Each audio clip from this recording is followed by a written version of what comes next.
Bless the Lord, oh my soul, worship His holy name. Shalom Aleihim. Selamat berjumpa dalam renungan sabda bahagia bersama saya Sutisno Taslim. Mari kita awali dengan doa.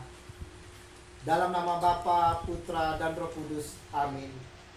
Segala puji syukur hanya bagi-Mu ya Tuhan. Kami selalu rindu untuk mendengarkan firman-Mu. Berkati hamba-Mu yang tak pantas ini, yang akan membagikan firman-Mu dan sharing untuk hari ini. Berkati setiap mereka yang mendengarkan firman-Mu ini, agar firman-Mu ini tumbuh subur dalam hati mereka yang mendengarkannya, dan boleh menjadi berkat. Demi Kristus dan pengantara kami, kini dan sepanjang segala masa. Amin. Dalam nama Bapa, Putra, dan Roh Kudus. Amin. Akulah roti kehidupan. Pada perenungan hari ini, saya mengambil beberapa Injil, namun tidak saya baca hari ini. Silakan saudara-saudara boleh mencatat untuk dibaca dan direnungkan, yaitu dari Matius 26 ayat 26 sampai dengan 28, Lukas 22 ayat 19, Yohanes 6 ayat 35, dan 1 Korintus 11 ayat 24 sampai 25.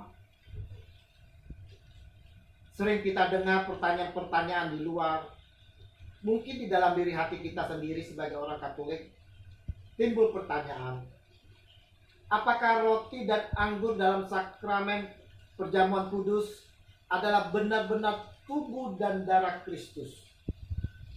Ini sungguh jelas diucap oleh Yesus sendiri. This is my body, this is my blood. Ini merupakan peristiwa perubahan wujud di dalam peristiwa doa konsekrasi. Timbul pertanyaan berikutnya, mengapa gereja melaksanakan perjamuan kudus? Ini tak lain adalah sebagai peringatan terhadap penderitaan dan juga kematian serta kebangkitan Tuhan Yesus yang dialami oleh Yesus sendiri. Dan perjamuan ini sendiri diberikan Yesus bagi gereja yang percaya akan Dia. Kata Yesus, perbuatlah ini menjadi peringatan akan daku. 1 Korintus 11 ayat 24-25. Saudara-saudaraku yang terkasih, bagi kita umat Katolik, tubuh dan darah Kristus yang telah melalui proses perubahan wujud saat konsekrasi dari roti dan anggur, sungguh-sungguh nyata tubuh dan darah Kristus. Kita tidak melihat sebagai simbol belaka atau lambang belaka seperti saudara-saudara kita di luar sana. Roti dan anggur yang telah dikonsekrasi, sungguh Yesus yang hadir. Sungguh Yesus menyerahkan tubuh dan darahnya. Telah banyak kita mendengarkan kesaksian-kesaksian bagaimana hostia yang telah dikonsekrasikan betul-betul berubah menjadi daging. Dan ini telah diakui oleh gereja sendiri. Nah, sekarang bagaimana pengalaman kita akan perjamuan kudus ini? Apa yang kita alami dalam Ekaristi? Pengalaman apa yang telah kita peroleh dengan hostia yang telah dikonsekrasikan ini? Saudara-saudaraku yang terkasih, sayang, banyak dari kita menyikapi Ekaristi seperti biasa saja, bahkan cuek. Saat konsekrasi kita sering sibuk dengan kesibukan kita sendiri. Kita tak ada hormat sujud sedikit pun kepada Tuhan Yesus sebagai Raja. Kalau demikian, sia-sialah kita menghadiri perjamuan kudus Tuhan dalam Ekaristi. Pertanyaan berikutnya, saudara-saudaraku, apa betul Yesus adalah roti kehidupan seperti yang tertulis di dalam Yohanes 6? Apa betul hostia yang telah dikonsekrasikan sungguh dapat membawa kehidupan? saatnya saya akan sharing pengalaman saya secara pribadi akan hostia yang telah dikonsekrasikan. Waktu itu saya anfal dan dilarikan ke rumah sakit dengan ambulan. Saat itu tensi saya sangat rendah sekali. Perjalanan ke rumah sakit sangat jauh.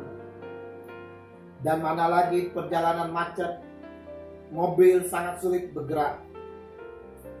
Saat itu nyawa saya hilang, mati. Perawat yang mendampingi saya di ambulan memberikan pertolongan dengan nafas buatan. Driver ambulans pun panik.